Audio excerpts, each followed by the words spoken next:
Hyundai Clermont-Ferrand vous présente cette interview. Notre invité aujourd'hui, Annick Hérault, manager de AS Romania Rugby féminin. Annick, bonjour. Bonjour. Tout d'abord, félicitations. Tu cumules les deux postes à Romania et également l'équipe de France. Félicitations pour ce grand chelem. Merci beaucoup. On a vraiment vécu un moment fantastique. Voilà, c'était vraiment génial. Bon, on y reviendra dans une interview vraiment dédiée à ce que tu as vécu, à cette grande histoire du tournoi Destination 2018.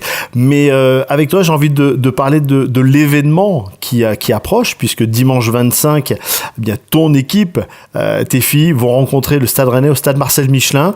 Quel est l'objectif de cette rencontre, mis à part cette émotion de jouer au Stade Marcel Michelin pour la première fois? Je crois que l'objectif, c'est d'être capable de montrer qu'au niveau du top 8, il y a aussi de très bons matchs de rugby féminin. Je crois qu'on a la chance de recevoir Rennes qui malgré tout ne se qualifiera sûrement pas cette année, mais qui a quand même des joueuses d'un certain niveau. C'est vraiment intéressant. Et nous de montrer qu'au bout d'un an d'existence dans le top 8 et qu'on a été capable d'élever notre niveau de jeu, qu'on a été capable au niveau de la performance d'être de mieux en mieux, j'ai envie de dire, et si on peut donner envie, encore une fois, à des petites filles de jouer au rugby ou à des parents de dire, oui, la pratique féminine, ça peut être sympa.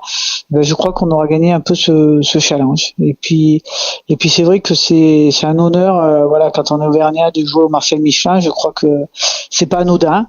Donc j'espère vraiment qu'on sera capable de faire une belle sortie. Tu les as préparés à ne pas se faire envahir par l'émotion de jouer au Stade Marcel Michelin? Tu les prépares cette semaine? Oh oui, mais on a encore un petit peu de temps, on n'est qu'en début de semaine, donc le match a lieu dimanche. Je crois que là, la principale des choses, c'est d'abord de travailler sur le terrain.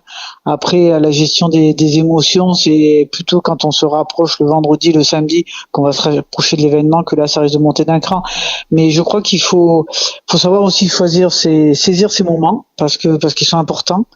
Et l'idée, c'est plutôt de toute cette émotion, d'essayer de la transformer en vraiment quelque chose une énergie positive. Je crois qu'il faut plutôt aller dans ce sens-là. Annick, tu es rentrée avec Emma et Caroline du tournoi Destination. Est-ce que vous avez apporté un grain de folie et l'enthousiasme de cette victoire? J'espère que ça va être positif, oui, parce que quand on rentre et qu'on a décroché une compétition, on a aussi envie de la faire partager avec le club, parce que pour moi c'est primordial.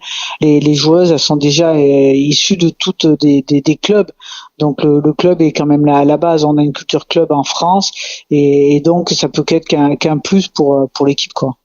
Bon, merci beaucoup Annick. On rappelle donc l'événement dimanche 25 mars, le match face à Rennes. On rappelle qu'en levée de rideau, les Espoirs joueront à partir de 13h30 face à La Rochelle. Donc une grande et belle journée de rugby, on le rappelle une nouvelle fois, avec une entrée gratuite pour qu'on puisse remplir la tribune Limagrin et qu'il y ait beaucoup de bruit autour de ces deux matchs. Merci beaucoup. Voilà notre invité, Annick Hérault, qu'on retrouvera dans quelques jours, et on refera le point sur cette épopée, sur cette aventure extraordinaire du tournoi Destination 2018. Mais ça sera pour une autre interview. Merci de nous suivre, continuez à liker la page Facebook Auvergne Légende du Sport, et à très vite. Hyundai Clermont-Ferrand vous a présenté cette interview.